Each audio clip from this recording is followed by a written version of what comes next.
Hello friends, ഈ ഒരു വീഡിയോയിൽ നമ്മൾ എടുക്കുന്നത് സാമുവൽ ടൈലർ കോളറിഡ്ജിൻ്റെ ഡിജക്ഷൻ ആൻഡ് ഓഡ് എന്ന പോയമാണ്. ഫസ്റ്റ്ലി നമുക്ക് പോയറ്റിനെ കുറിച്ചൊന്ന് ഡിസ്കസ് ചെയ്യാം. സാമുവൽ ടൈലർ കോളറിഡ്ജ് ഒരു ഇംഗ്ലീഷ് പോയറ്റാണ്, ലിറ്റററി ക്രിറ്റിക്കാണ്, ഫിലോസഫറാണ്, അതുപോലെ തന്നെ തിയോളജിയൻ കൂടെ ആയിരുന്നു. അദ്ദേഹം ഇംഗ്ലണ്ടിലെ റൊമാൻറ്റിക് മൂവ്മെൻറ്റിൻ്റെ സ്ഥാപകനും ഫ്രണ്ട് വില്യം വേർഡ്സ്വർത്തിനൊപ്പം ലേക്ക് പോയറ്റ്സിൻ്റെ മെമ്പർ കൂടെ ആയിരുന്നു അദ്ദേഹം. അദ്ദേഹത്തിൻ്റെ ക്രിറ്റിക്കൽ ഓട്ടോബയോഗ്രഫി ബയോഗ്രഫിയ ലിറ്റററിയ ആണ്. അത് പബ്ലിഷ് ചെയ്തത് 1817 അതിൻ്റെ വർക്കിംഗ് ടൈറ്റിൽ ഓട്ടോബയോഗ്രഫിയ ലിറ്റററിയ എന്നായിരുന്നു. കോളറിഡ്ജ് ഒരു റൊമാൻറ്റിക് പോയറ്റായിരുന്നു. അദ്ദേഹത്തിൻ്റെ വർക്കിൽ ഇമാജറി, നാച്ചുറൽ, സൂപ്പർ നാച്ചുറലൊക്കെ അദ്ദേഹത്തിൻ്റെ വർക്കിൽ അദ്ദേഹം യൂസ് ചെയ്തിട്ടുണ്ടായിരുന്നു. അസുഖകരമായ സാഹചര്യങ്ങളെ മറികടക്കാൻ ഇമാജിനേഷൻ ആളുകളെ സഹായിക്കുമെന്നാണ് അദ്ദേഹം വിശ്വസിച്ചിരുന്നത്. ഒരു പുതിയ അനുഭവത്തിനായി സ്പീക്കർ അവരുടെ ചുറ്റുപാടുകൾ ഉപേക്ഷിക്കുന്ന ഇമാജിനേറ്റീവ് ഫ്ലൈറ്റ്സ് അദ്ദേഹത്തിൻ്റെ കവിതകളിൽ പലപ്പോഴും അവതരിപ്പിക്കുന്നുണ്ട്. അദ്ദേഹത്തിൻ്റെ other works Kubla Khan, dejection and ode, Christabel, frost at midnight, the nightingale. ഇനി 1802 ഏപ്രിൽ 4 ഡിജക്ഷൻ ആൻഡ് ഓഡ് എന്ന ഈ ഒരു പോയം എഴുതിയത്. അതേ വർഷം തന്നെ ലണ്ടനിൽ ദ മോർണിംഗ് പോസ്റ്റിൽ അത് പ്രസിദ്ധീകരിച്ചു. ഈ പോയം അതിൻ്റെ യഥാർത്ഥ രൂപത്തിൽ സാറ ഹച്ചിൻസണിന് എഴുതിയതാണ്, അതായത് അദ്ദേഹത്തിൻ്റെ ഭാര്യയല്ലാത്തൊരു സ്ത്രീ. അവളോടുള്ള അദ്ദേഹത്തിൻ്റെ സ്നേഹത്തിൻ്റെ വികാരങ്ങൾ ഈ പോയത്തിൽ ചർച്ച ചെയ്യുന്നുണ്ട്. കവിതയുടെ വിവിധ പതിപ്പുകൾ കോളറിഡ്ജിൻ്റെ കവിത എഴുതാനുള്ള കഴിവില്ലായ്മയെയും പക്ഷാഘാതാവസ്ഥയിൽ നിന്ന് ജീവിക്കുന്നതിനെയും വിവരിക്കുന്നു. പക്ഷേ പ്രസിദ്ധീകരിച്ച പതിപ്പുകൾ അദ്ദേഹത്തിൻ്റെ വ്യക്തിപരമായ വികാരങ്ങളെയും ഹച്ചിൻസണിനെ കുറിച്ചുള്ള പരാമർശത്തെയും നീക്കം ചെയ്യുന്നു. ഇനി ഈ പോയം 8 സ്റ്റാൻസ് ആണുള്ളത്. ഒരു എപ്പിഗ്രാഫോട് കൂടെയാണ് ഈ ഒരു പോയം തുടങ്ങുന്നത്. അത് സർ പാട്രിക് സ്പെൻസിൻ്റെ ബല്ലാഡിൽ നിന്നുള്ളതാണിത്.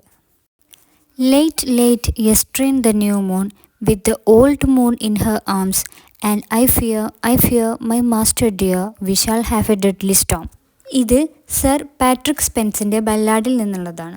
Melancholy, loss and the feeling nature of beauty and inspiration എന്നിവയുടെ പ്രമേയങ്ങൾ പര്യവേഷണം ചെയ്യുന്ന പോയത്തിൻ്റെ ബാക്കി ഭാഗത്തിന് ഈ എപ്പിഗ്രാഫ് രൂപം നൽകുന്നുണ്ട്. ഇതിൽ ഓൾഡ് മൂൺ, ന്യൂ മൂൺ എന്നിവ സിംബലൈസ് ചെയ്യുന്നത് അവ കാലക്രമേണയും ജീവിതത്തിൻ്റെ ചാക്രിക സ്വഭാവത്തെയുമാണ്. ഡെഡ്ലി സ്റ്റോമിനെ കുറിച്ചുള്ള സ്പീക്കറിൻ്റെ ഭയം ഒരു ദുസ്സൂചനയും ഉത്കണ്ഠയും സൂചിപ്പിക്കുന്നുണ്ട്. ഇത് പോയത്തിൻ്റെ ബാക്കി ഭാഗങ്ങളിൽ പ്രതിധ്വനിക്കുന്നുണ്ട്. ഇനി പോയത്തിലെ തീംസ് പറയാം. ബിഫോർ ദാറ്റ് നമ്മുടെ ഈ ചാനൽ ആരെങ്കിലും സബ്സ്ക്രൈബ് ചെയ്യാതെ കാണുന്നുണ്ടെങ്കിൽ ജസ്റ്റ് ഒന്ന് സബ്സ്ക്രൈബ് ചെയ്യുക. ഈ ചാനലിൻ്റെ ഷോർട്സിൽ ജനറൽ നോളജ് ക്യൂസ് അപ്ലോഡ് ചെയ്യുന്നുണ്ട്. സോ അറിയാവുന്ന ആൻസേഴ്സൊക്കെ ഒന്ന് കമൻറ്റ് ചെയ്യുക. So first theme melancholy and dejection. പോയത്തിൻ്റെ സെൻട്രൽ തീം സ്പീക്കറിൻ്റെ വിഷാദത്തിൻ്റെയും നിരാശയുടെയും ഫീലിങ്സാണ്. ലോകത്തിൽ നിന്ന് വിച്ഛേദിക്കപ്പെടുകയും പ്രചോദനം കണ്ടെത്താൻ പാടുപെടുകയും ചെയ്യുന്നതിൻ്റെ വൈകാരികാവസ്ഥയെ കോളറിഡ്ജ് എക്സ്പ്ലോർ ചെയ്യാണ്. Second one creativity and imagination. ക്രിയേറ്റിവിറ്റിയും ഇമാജിനേഷനും വൈകാരികാവസ്ഥകളുമായി അടുത്ത ബന്ധമുള്ളതാണെന്ന ആശയത്തെ പോയം സ്പർശിക്കുന്നുണ്ട്. സൃഷ്ടിക്കാനോ സങ്കല്പിക്കാനോ ഉള്ള കഴിവില്ലായ്മയിൽ സ്പീക്കറിൻ്റെ നിരാശ പ്രതിഫലിക്കുന്നുണ്ട്. Third one nature and the human condition. നാച്ചറും ഹ്യൂമൻ ഇമോഷൻസും തമ്മിലുള്ള ബന്ധത്തെയാണ് പോയം എക്സ്പ്ലോർ ചെയ്യുന്നത്. നാച്ചറിന് ഹ്യൂമൻ ഇമോഷൻസിനെ പ്രചോദിപ്പിക്കാനും പ്രതിഫലിപ്പിക്കാനും കഴിയുമെന്ന് കോളറിഡ്ജ് അഭിപ്രായപ്പെടുന്നുണ്ട്. Fourth one isolation and disconnection. ലോകത്തിൽ നിന്നുള്ള ഒറ്റപ്പെടലിൻ്റെയും വേർപിരിയലിൻ്റെയും സ്പീക്കറിൻ്റെ ഇമോഷന് പോയത്തിൽ ത്രൂ ഔട്ട് റിപ്പീറ്റ് ചെയ്യുന്നുണ്ട്. ഇനി പോയത്തിലേക്ക് കിടക്കാം. ഫസ്റ്റ് സ്റ്റാൻസ് നോക്കാം. ഡിജക്ഷൻ ആൻഡ് ഓഡ് എന്ന ഈ പോയം കോളറിഡ്ജ് രചിച്ച ഒരു ഓഡാണ്. അതിൻ്റെ ഹെഡിങ്ങിൽ തന്നെ സൂചിപ്പിച്ചതുപോലെ കോളറിഡ്ജ് ഈ ഓഡ് എഴുതിയത് ഡിജക്ഷൻ്റെ, അതായത് നിരാശയുടെ ഒരു മൂഡിലാണ്. തന്നിലെ കവി മരിച്ചു പോയതായി പോയറ്റിന് തോന്നുകയാണ്. അതിനാൽ തൻ്റെ പോയറ്റിക് ടാലൻറ്റിനെ പുനരുജ്ജീവിപ്പിക്കാൻ ഒരു കൊടുങ്കാറ്റിനായി അദ്ദേഹം കൊതിക്കുകയാണ്. 1802 ഏപ്രിൽ 4 നൈറ്റാണ് ഈ ഒരു സംഭവം. അപ്പോൾ അവിടുത്തെ atmosphere full of peace and ക്വയറ്റാണ്. കവി ഇങ്ങനെ മൂണിനെ നോക്കുന്നു. അതിൻ്റെ ബാക്ക്ഗ്രൗണ്ടിൽ ഒരു ഡിസ്ക് ഓഫ് ലൈറ്റ് ഉണ്ട്. ഈ ഡിസ്ക് ഓഫ് ലൈറ്റ് ഓൾഡ് മൂണാണെന്ന് പോയറ്റ് കരുതുകയാണ്. ഇത് സർ പാട്രിക് സ്പെൻസിൻ്റെ ബല്ലാഡിനെ ഓർമ്മിപ്പിക്കുകയാണ്. ഇവിടുത്തെ ഈ അവസ്ഥകൾ കാണുമ്പോൾ ഒരു കൊടുങ്കാറ്റ് വരാൻ പോകുകയാണെന്ന് കോളറിഡ്ജ് കരുതുകയാണ്. പൊങ്ങിക്കിടക്കുന്ന മേഘക്കൂട്ടങ്ങളെ പുനർനിർമ്മിച്ചു കൊണ്ടിരിക്കുന്ന സാവധാനത്തിൽ നീങ്ങുന്ന കാറ്റ് ഉടൻ തന്നെ ഉഗ്രമായി വീശുന്ന കാറ്റായിട്ട് മാറും. ദ അയോലിയൻ ലൂട്ട്, അതായത് കാറ്റിൽ വായിക്കുന്നൊരു വീണാണത്. അതായത് കാറ്റിൻ്റെ ഗ്രീക്ക് ദേവനായ അയോലസ് എന്ന സംഗീത വീണയാണ്. ആ ഒരു വീണ നെടുവീർപ്പിടുന്നതും വിലപിക്കുന്നതും നിർത്തും. അതിൻ്റെ സ്ഥാനത്ത് എന്ത് ചെയ്യും? കൊടുങ്കാറ്റ് വീശും. അതായത് മുൻകാലങ്ങളിൽ കൊടുങ്കാറ്റ് കവികൾക്ക് പ്രചോദനത്തിൻ്റെ ഒരു ഉറവിടമായിരുന്നു. ഈ കൊടുങ്കാറ്റും മഴയും വീണ്ടും അദ്ദേഹത്തിൻ്റെ മനസ്സിനെ ഉത്തേജിപ്പിക്കുകയും വൈകാരിക തകർച്ചയിൽ നിന്ന് അദ്ദേഹത്തെ മോചിപ്പിക്കുകയും ചെയ്യുമെന്ന് അദ്ദേഹം പ്രതീക്ഷിക്കുകയാണ്. ദുഃഖിതനായ തൻ്റെ ആത്മാവിനെ അവർ ഉയർത്തിക്കൊണ്ടുവരുമെന്നും ഹൃദയത്തിൽ അലയടിക്കുന്ന മങ്ങിയ വേദനയെ പുനരുജ്ജീവിപ്പിക്കുമെന്നും അദ്ദേഹം പ്രതീക്ഷിക്കുകയാണ്. മറ്റൊരു രീതിയിൽ പറഞ്ഞാൽ കൊടുങ്കാറ്റിൻ്റെ കോപത്താൽ അവൻ്റെ ഹൃദയം, അതായത് അദ്ദേഹത്തിൻ്റെ ഹൃദയത്തിൻ്റെ ഇമോഷൻസ് ഉന്മേഷഭരിതമാകും. ഈ പുനരുജ്ജീവനത്തിൻ്റെയും ഉന്മേഷത്തിൻ്റെയും ഫലമായിട്ട് അദ്ദേഹത്തിൻ്റെ ഉള്ളിലെ മരിച്ച കവി വീണ്ടും പഴയതുപോലെ പ്രവർത്തിക്കാൻ തുടങ്ങുമെന്നാണ് പറയുന്നത്. ഈ വരികളുടെ മൊത്തത്തിലുള്ളൊരു സോള് കവി തൻ്റെ വന്ധ്യതയുടെ ഗാഠനിദ്രയിൽ നിന്ന് എഴുന്നേൽക്കാൻ ആഗ്രഹിക്കുന്നുവെന്നും ഒരു കൊടുങ്കാറ്റിന് മാത്രമേ അവൻ്റെ ഭാവനയെ ഉണർത്താൻ കഴിയൂ എന്നുമാണ്. ഇനി സെക്കൻഡ് സ്റ്റാൻസ. ഈ സ്റ്റാൻസയിൽ അഗാധമായ ദുഃഖത്തിൻ്റെ മാനസികാവസ്ഥയിലാണെന്ന് പോയറ്റ് പറയുന്നുണ്ട്.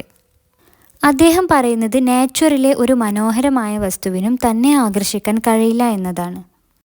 അദ്ദേഹത്തിൻ്റെ ഹൃദയത്തിൽ ആന്തരിക സന്തോഷത്തിൻ്റെ അഭാവത്തിൽ പ്രകൃതി വസ്തുക്കളുടെ സൗന്ദര്യം അയാൾക്ക് അനുഭവപ്പെടുന്നില്ല. അതായത് പോയറ്റ് വളരെ ആഴത്തിലുള്ള ദുഃഖത്താൽ നിറഞ്ഞിരിക്കുകയാണ്. അത് അദ്ദേഹത്തെ പൂർണ്ണമായും കീഴടക്കിയതുകൊണ്ട് അതിൻ്റെ പെയിന് അദ്ദേഹത്തിന് അനുഭവപ്പെടുന്നില്ല എന്നാണ് പറയുന്നത്. ദുഃഖം ശൂന്യമാണ്, അത് ഒരു തരത്തിലും പോയറ്റിക് ഇമോഷൻസിനെ ഉണർത്തുന്നില്ല എന്നാണ് പറയുന്നത്. പോയറ്റിന് പുറത്തു വരുമെന്ന് പ്രതീക്ഷിക്കാൻ കഴിയാത്ത അവൻ്റെ ഹൃദയത്തിലെ ശൂന്യമായ ഒരു ഇരുട്ടാണിത്. ഈ ദുഃഖം കാരണം അദ്ദേഹം കൂടുതൽ മയക്കവും നിഷ്ക്രിയനുമായി തീരുന്നു. ഈ ദുഃഖത്തെ പോയറ്റ് സ്റ്റിഫിൾഡ്, ഡ്രൗസി ആൻഡ് ഇംപാഷൻഡ് എന്ന് വിശേഷിപ്പിച്ചിരിക്കുന്നു. അതായത് ശ്വാസം മുട്ടിയ മയക്കവും ആവേശഭരിതനും എന്ന് വിശേഷിപ്പിച്ചിരിക്കുന്നു. അതെന്താണ്? പോയറ്റിനെ കരയാനോ നെടുവീർപ്പിടാനോ ഉണർത്തുന്നില്ല. അതായത് പോയറ്റിനെ ഇളക്കി വിടുകയോ പ്രചോദിപ്പിക്കുകയോ ചെയ്യുന്നില്ല എന്നാണ് പറയുന്നത്. അങ്ങനെ പോയറ്റ് വളരെയധികം ദുഃഖിതനാണെങ്കിലും തൻ്റെ ദുഃഖം പുറത്തു പറയാൻ അദ്ദേഹത്തിന് കഴിയുന്നില്ല. വികാരബോധം നഷ്ടപ്പെട്ട കോളറിഡ്ജ് എന്താണ്? വളരെ നിരാശനാണ്. പ്രകൃതിയുടെ മനോഹരമായ ബാഹ്യവസ്തുക്കളെ അദ്ദേഹം നോക്കുകയാണ്. ഇവ ഒരിക്കൽ എന്താണ് അദ്ദേഹത്തിന് പ്രചോദനം നൽകിയിരുന്നു, പക്ഷേ ഇപ്പോൾ അവ അങ്ങനെ ചെയ്യുന്നില്ല എന്നാണ് പറയുന്നത്. പൊങ്ങിക്കിടക്കുന്ന മേഘങ്ങളുടെ അടരുകളിലേക്ക് അദ്ദേഹം നോക്കുകയാണ്. പക്ഷേ അവൻ്റെ കണ്ണുകൾ ശൂന്യമാണ്. കാരണം അയാൾക്ക് അവയുടെ സൗന്ദര്യം ഇനി അനുഭവപ്പെടുന്നില്ല. തിളങ്ങുന്ന നക്ഷത്രങ്ങൾ എളിമയുള്ളതും ഗൗരവമുള്ളതായി കാണപ്പെടുന്നു. ചന്ദ്രക്കല ആകാശത്ത് ഉറപ്പിച്ചിരിക്കുന്നതായിട്ട് തോന്നുന്നു. അത് ഗാംഭീര്യത്തോടെ തിളങ്ങുന്നു. പൊങ്ങിക്കിടക്കുന്ന മേഘങ്ങൾ അടരുകളും ബാറുകളും പോലെ കാണപ്പെടുന്നു. തിളങ്ങുന്ന നക്ഷത്രങ്ങളെ മറച്ചു വെളിപ്പെടുത്തുന്നു. ഈ രീതിയിൽ പ്രകൃതിയിലെ എല്ലാ വസ്തുക്കളും അവയുടെ പതിവ് രീതിയിൽ നടക്കുന്നുണ്ട്. അവയെല്ലാം വളരെ മനോഹരമാണ്. പക്ഷേ പോയറ്റിന് അവയുടെ സൗന്ദര്യമോ ആകർഷണമോ അനുഭവപ്പെടുന്നില്ല എന്നാണ് പറയുന്നത്. അദ്ദേഹത്തിൻ്റെ ആത്മാവ് എന്താണ്? സന്തോഷത്താൽ പ്രകാശിക്കുന്നില്ല. അദ്ദേഹത്തിൻ്റെ ഭാവന ഇളകുകയോ പ്രചോദിപ്പിക്കപ്പെടുകയോ ചെയ്യുന്നില്ല എന്നാണ് പറയുന്നത്. ഇനി തേർഡ് സ്റ്റാൻസ നോക്കാം. ഈ ലൈൻസിൽ പോയറ്റ് ദുഃഖത്താൽ നിറഞ്ഞിരിക്കുന്നത് കാണാം. നാച്ചുറിൻ്റെ ബാഹ്യവസ്തുക്കളുടെ സൗന്ദര്യം ഇപ്പോൾ അനുഭവപ്പെടുന്നില്ല.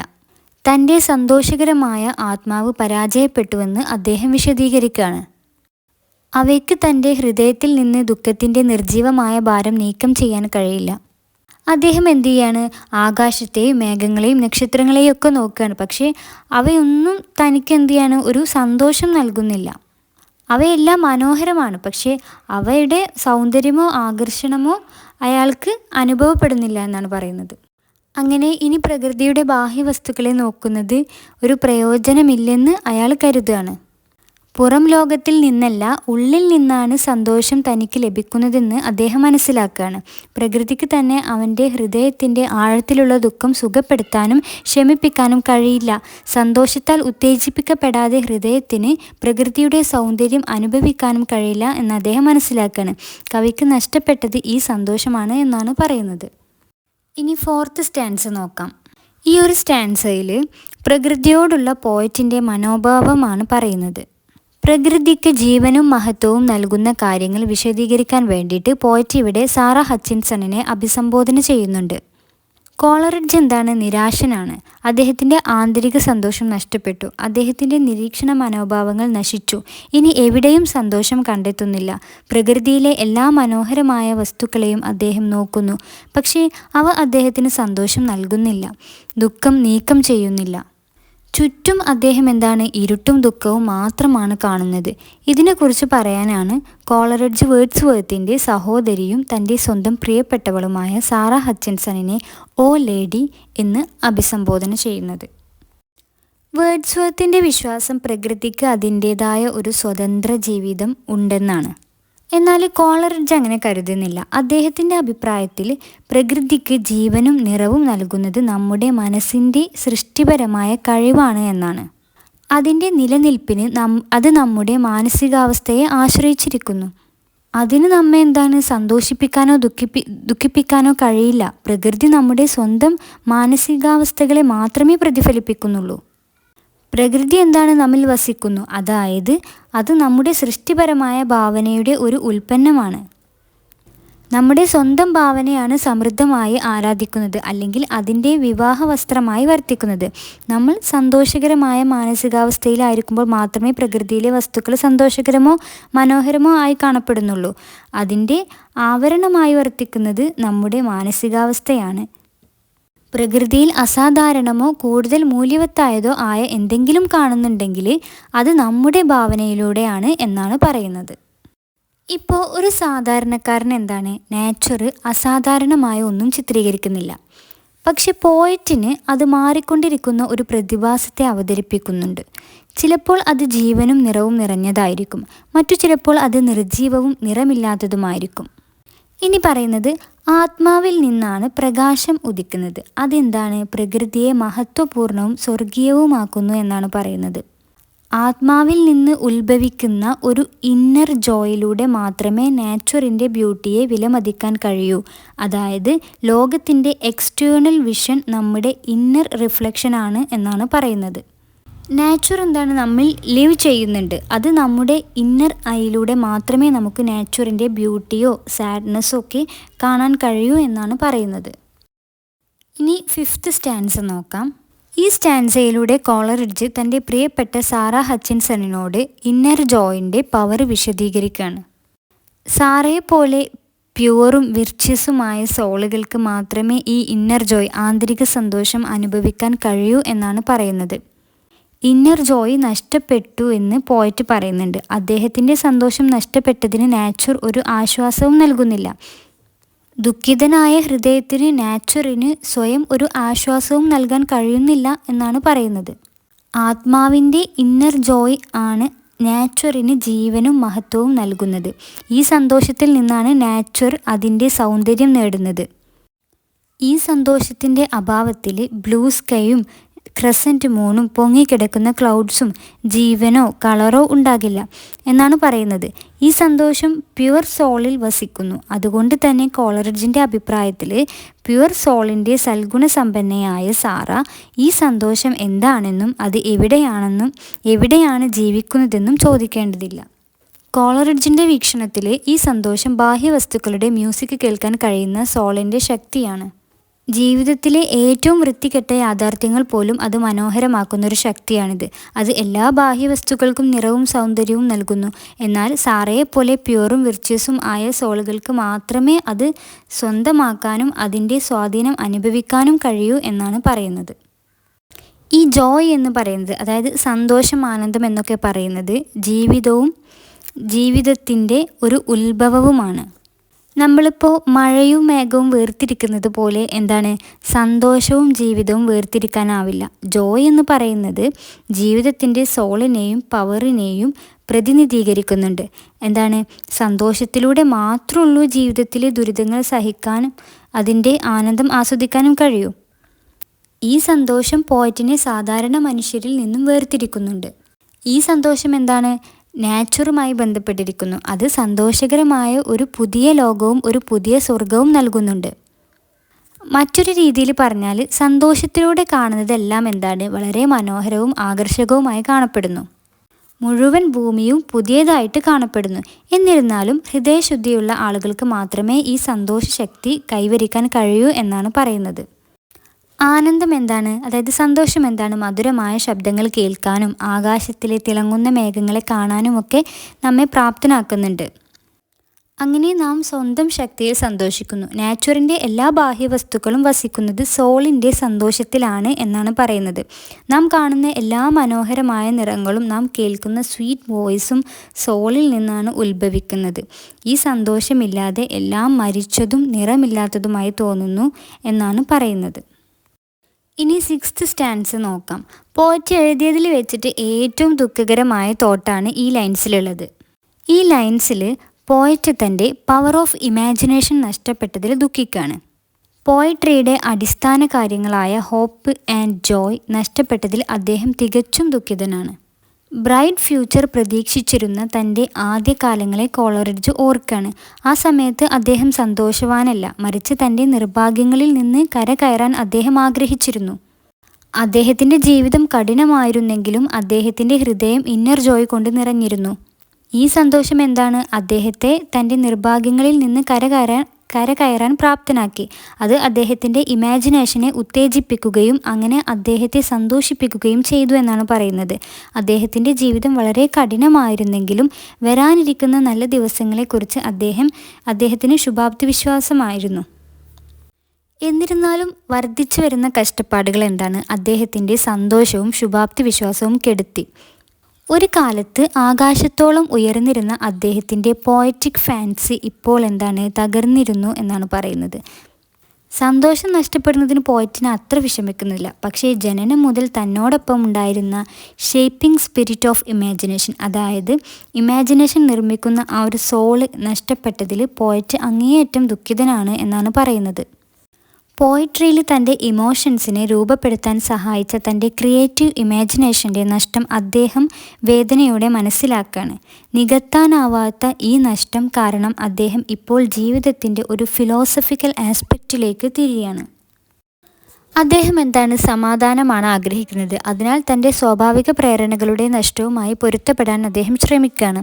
കൂടാതെ മെറ്റാഫിസിക്കൽ നോളേജിൽ മാത്രം സംതൃപ്തനാണ് അദ്ദേഹം. ഈ മെറ്റാഫിസിക്കൽ നോളേജാണ് അദ്ദേഹത്തിൻ്റെ ഷേപ്പിംഗ് സ്പിരിറ്റ് ഓഫ് ഇമാജിനേഷനെ കവർന്നെടുത്തത്. എന്നാൽ സമാധാനത്തിനും ശാന്തതയ്ക്കും വേണ്ടി അതേ മെറ്റാഫിസിക്കൽ തോട്ട്സിനെ ആശ്രയിക്കുകയല്ലാതെ അയാൾക്ക് മറ്റൊരു വഴിയും കണ്ടെത്താനായില്ല. അതിനാൽ ജീവിതകാലം മുഴുവൻ ചിലവഴിക്കാൻ അദ്ദേഹത്തിന് അവശേഷിക്കുന്ന ഏക മാർഗം ഫിലോസഫിക്കൽ സ്പെക്കുലേഷനാണ്. ഇപ്പോഴത്തെ ദുഃഖം ഈ ജീവിതത്തിൻ്റെ ഭാഗമായി മാറിയിരിക്കുന്നു. അത് ശാന്തമായും നിശബ്ദമായും സഹിക്കേണ്ടി വരും. എന്നാൽ പോയറ്റിന് തൻ്റെ ദുഃഖത്തിൽ നിന്ന് മോചനം നൽകാൻ പുതിയ പ്രതീക്ഷയുടെ ഒരു കിരണവും കാണുന്നില്ല എന്നാണ് പറയുന്നത്. ഇനി 7th സ്റ്റാൻസ. ഈ സ്റ്റാൻസയിൽ പറയുന്നത് അദ്ദേഹത്തിൻ്റെ ഇന്നർ ജോയ് നഷ്ടപ്പെട്ടതിനെക്കുറിച്ചുള്ള ഒരു സാഡ് തോട്ട്സ് ആണ്.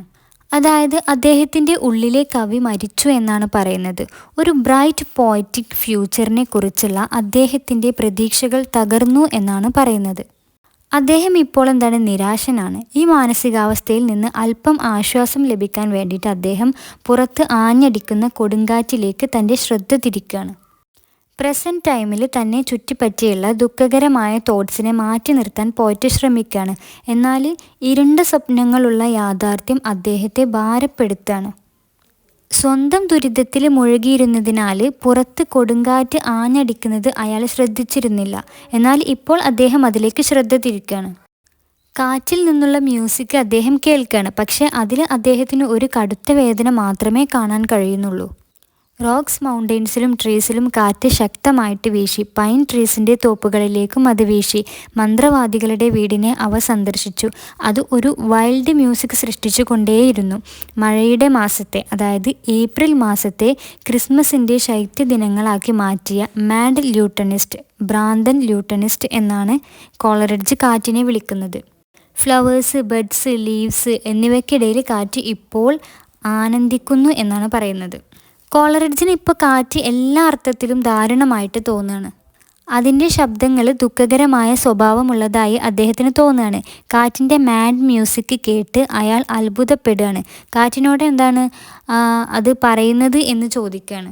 അതായത് കലാപകാരികളുടെ ഭ്രാന്തമായ തിരക്കിനെക്കുറിച്ചും കഠിനമായ വേദനയിൽ മുറിവേറ്റ മനുഷ്യരുടെ ഞരക്കങ്ങളെക്കുറിച്ചുമാണോ അത് പറയുന്നത് എന്ന് കാറ്റിനോട് ചോദിക്കുകയാണ്. എന്നാൽ അപ്പോഴേക്കും കാറ്റിൻ്റെ ശബ്ദമോ കോലാഹലമോ വളരെയധികം ദുർബലമായി.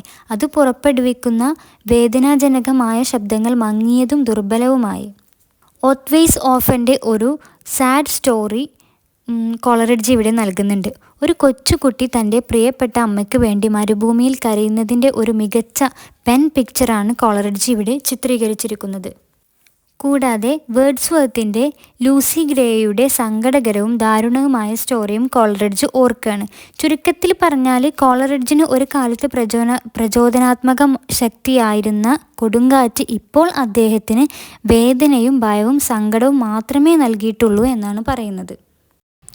ഇനി 8th stanza, dejection and ode എന്ന ഈ പോയത്തിലെ ലാസ്റ്റ് സ്റ്റാൻസ ആണ് ഇത്. ഇതിൽ കോളറിഡ്ജ് തൻ്റെ പ്രിയപ്പെട്ട സാറ ഹച്ചിൻസണിനെ എന്നേക്കുമായി അനുഗ്രഹിക്കട്ടെ എന്ന് ആഗ്രഹിക്കുകയാണ്. ലാസ്റ്റ് ലൈനിൽ ഡിയർ ലേഡി എന്ന് അഭിസംബോധന ചെയ്യുന്നുണ്ട്. പോയറ്റ് ആ സ്ത്രീക്ക് ശാന്തമായ ഗാഠനിദ്രയും സന്തോഷവും നേരുകയാണ് ചെയ്യുന്നത്. സൗമ്യമായ ഉറക്കം സാറയെ സന്ദർശിച്ച് അവളെ നോക്കി പുഞ്ചിരിക്കട്ടെ, അങ്ങനെ അവളെ സന്തോഷവതി ആക്കട്ടെ എന്ന് അദ്ദേഹം ആഗ്രഹിക്കുകയാണ്.